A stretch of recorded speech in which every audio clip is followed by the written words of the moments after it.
and ladies all. And Ryan, thank you for that kind introduction. And thank you, Provost Samhat, although I will have to go back and look at the art of ubiquity when I get back home. And President Nugent, thank you very much for giving me such a warm welcoming today. Some of the students did suggest that I call the President the Nuge.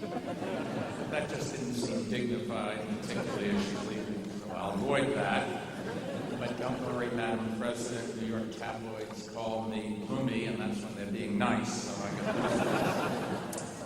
can This is my first day at Kenyon, and I'm told that when you first get here, you're supposed to stand up and sing the college song in front of everyone, and then they boo you. That would just make me feel like I was back in New York City.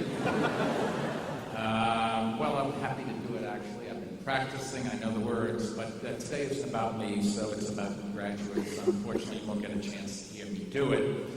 Today, my job is to salute you graduates, but not really for your academic achievements, even though they have been many. As Rutherford B. Hayes' class of 1842 said, the honor of success is increased by the obstacles which are to be surmounted. And you've done a remarkable job, from everything I've heard, about overcoming every obstacle on the way to your diploma.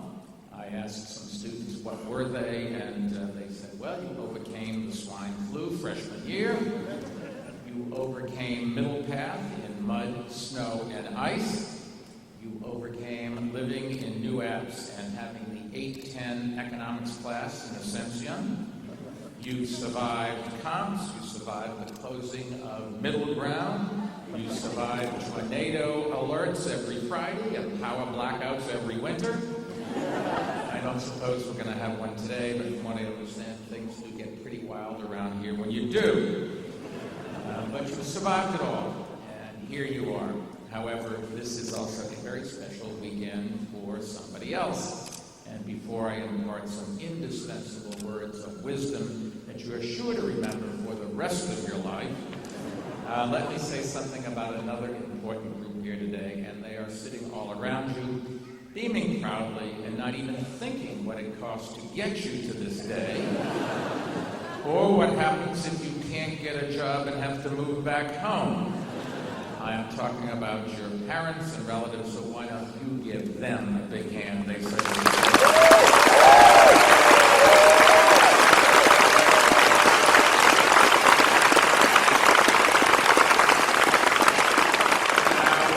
Knowing there would be such a distinguished crowd here, I felt compelled to do my research before I spoke today. I really did want to understand the Kenyon experience.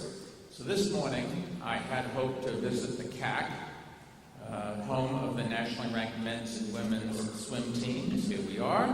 And also the Jasper Tennis Center, home of the soon-to-be national champion men's tennis team.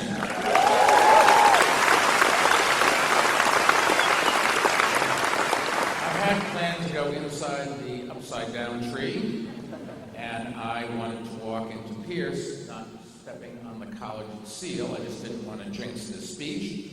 I wanted to head over to the Cove and eat some mac and cheese wedgies. Actually, here the atmosphere is very, what's the right word, colorful. I did want to go to Sunset Point and sit on the bench, and then go over to Beta Rock over in South Quad, although my health commissioner back home advised me not to sit on that. Most of all, and can you blame me, I was hoping to see Godzilla. I wanted to do all of that, incidentally, before coming here, but instead, I must admit, I spent the entire morning looking for parking. I just had no idea how hard it is to park on this campus. I think I'm way out in South Lot 2. The only reason I made it here on time was I sent out an all-stew to get a lift from here to there. Anyways, I'm not quite prepared for today as you graduates are, but that's okay, because life is really looking forward.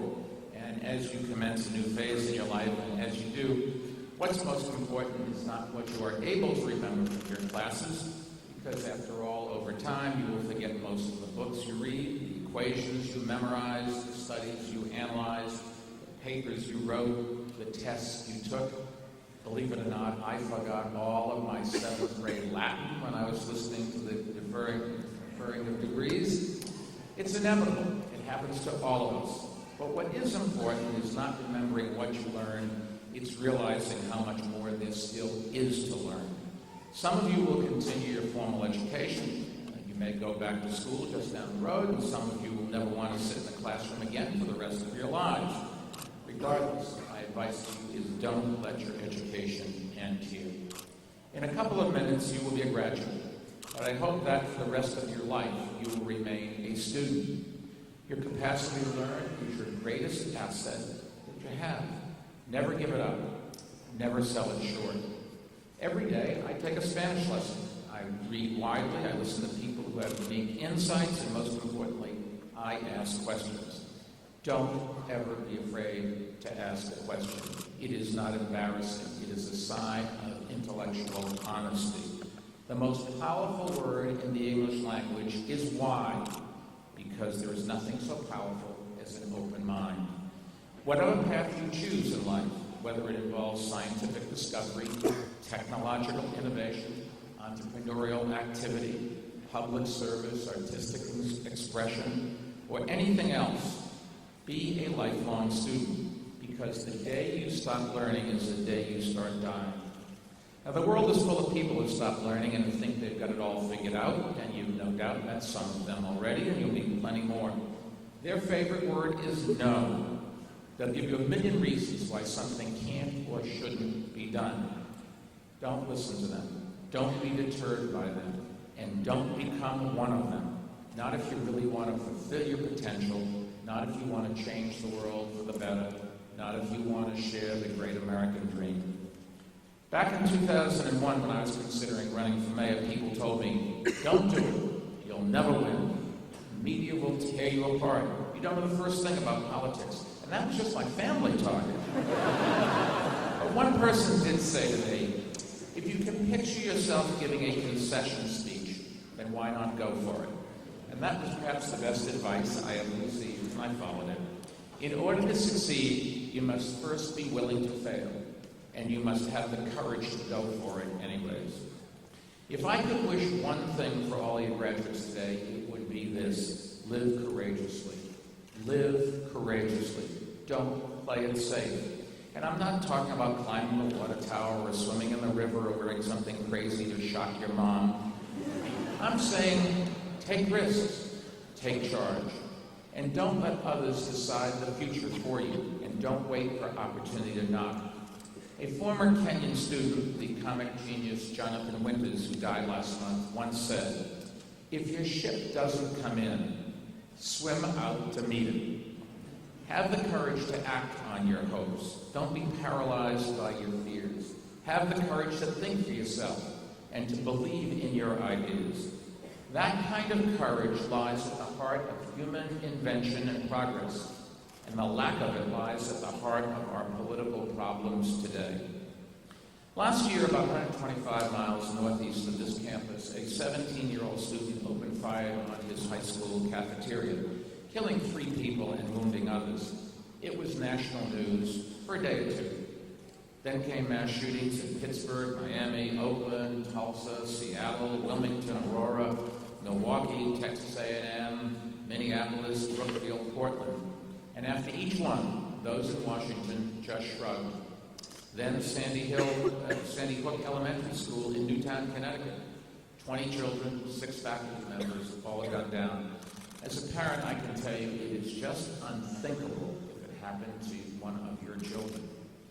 After Newtown, President Obama and some congressional leaders finally stood up and said something has to be done. I did everything I could to support them and to push Congress to act, but our efforts so far have not been enough to pass a piece of legislation requiring background checks for all gun purchases that 90% of Americans agree with, including more than 80% of gun owners. Why? Why do I tell you this? Number one, this is one of the great tragedies happening in America. And 2, because I believe it comes down to one word, and that word is courage.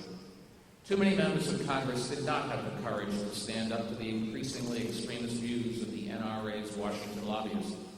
Many of them feared that voting for a common-sense policy would lead to someone challenging them in a primary or hurt their chances to win their party's nomination to a higher office is too big a price to pay for saving 30-odd thousand lives a year. They would have done well, however, to remember the words of Kenyan's Rutherford B. Hayes, who said at his inaugural, "He serves his party best who serves his country best." Instead, we have a federal law that prohibits criminals and mentally ill from buying guns, and we have a Congress that doesn't have the courage to enforce it through a comprehensive background check system. And as a result, 33 innocent people are murdered with guns every day. Since you freshmen first signed the matriculation oath as freshmen 4 years ago, more than 40,000 American lives have been murdered with guns. That's nearly as many Americans as we lost in combat during the entire Vietnam War. Congress's failure to act in Washington is its worst. The worst thing that it's ever done. It would not be fighting for change. I would not be fighting for change. And you would not be fighting for change if we didn't believe we could win. This is something you really should think about. In fact, I believe we will win sooner or later because I believe in all of you. Your generation, more than any other, at least since the 1960s, is reshaping society in fundamental ways by making your values known and your voices heard. I've seen how powerful that can be. In New York, the voices of young people, some of them too young to vote, played a crucial role in passing a law legalizing same-sex marriage, and it passed with bipartisan support. Here in Ohio, the son of a Republican senator who had the courage to come out led his father to change his view of gay marriage, gave him the courage to speak out. Individual courage, combined with collective action and teamwork, changes the world. And 9 years ago, voters here in Ohio passed a constitutional amendment banning same-sex marriage. And because of that, so many young people are speaking up and organizing. Make no mistake about it, its days are numbered. When you all return for your 10th reunion, and hopefully well before the amendment will long be consigned to history's scrap heap, I can already hear some of those conversations at this reunion. Some of you may have been talking about how you worked on the campaign that elects our first woman president. Some of you may have been talking about how we've helped pioneer sustainable initiatives that are allowing us to win the battle against climate change, which we're working hard to do in New York City, and I hope across the country and around the world. Some of you may be talking about how tech companies you started or working for, hopefully in New York City, are changing the way people live. Some of you may be talking about the schools you work in, erasing the achievement gap that has existed far too long between different racial and ethnic groups in our country. And I'm glad to report that once again in New York we have made important progress, but we're certainly not where we want to be. Some of you may be talking about diseases you've helped to eradicate, something I've strongly supported through my philanthropy. And I predict that all of you will be talking about how, no matter how far off the beaten path your life trajectory takes you, the Kenyan Development Office will still be able to get its fundraising money. But whatever path you choose, and whether it leads to a big city or a small town, make no mistake about it, the future of the country is in your hands. We really are counting on you. And so I'll leave you the words that I tell everyone I hire. Don't screw it up. Before I close, let me just say one thing. I know today's job market is not easy. Don't get discouraged. Perseverance always pays off sooner or later. If you're willing to work hard, you will find a great job that you will love and you'll have a great life. And if you continue to work hard, you'll find opportunities that continue to be rewarding.